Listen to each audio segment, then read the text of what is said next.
دوستو جب اللہ کے رسول جناب محمد مصطفیٰ مل کر پڑھیے صلی اللہ ہو، آپ جب اللہ کا قرآن اپنے صحابہ میں پڑھتے تھے نا، یعنی باتیں کرتے تھے اللہ کی، اس کے رسول کی اپنی، تو صرف کلام ہی نہیں پڑھتے تھے، اللہ کے رسول ان کے دلوں کو صاف اور پاک کرتے تھے۔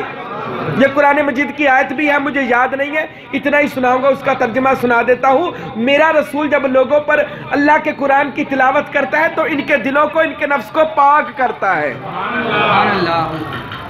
کملی والے محبوب صرف خطاب نہیں فرماتے تھے، ساتھ ساتھ کیا کرتے تھے؟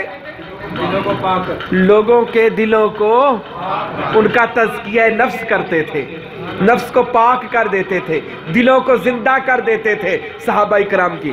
اور یہی بات محبوب سبحانی شیخ عبدالقادر جیلانی کی ہے رضی اللہ تعالیٰ عنہ، کہ حضور غوث اعظم جب بیان فرماتے تھے تو آپ جب خطاب کرتے تھے 70 بندوں کو ایک وقت میں آپ کا بیان سن کر وجدان ہو جاتا تھا۔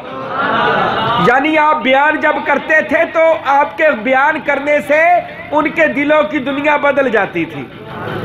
اور حضرت سلطان العارفین نے ارشاد فرمایا، اللہ والوں کی تقریر اور اللہ والوں کی تصنیف یعنی کتابوں، دونوں سے لوگوں کو فیض ملتا ہے۔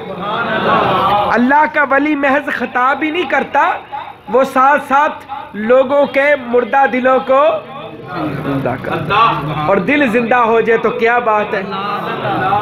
بخاری مسلم کی حدیث میں آتا ہے نا، میرے نبی نے فرمایا صلی اللہ علیہ وسلم کہ اللہ فرماتا ہے جب کوئی بندہ مجھے دل میں یاد کرتا ہے نا، یہ دل میں یاد تب ہوتا ہے جب دل زندہ ہو جائے۔ جو بندہ مجھے دل میں یاد کرتا نا، اللہ فرماتے ہیں میں بھی اپنے قدرت والے دل سے اس کو یاد کرتا ہوں۔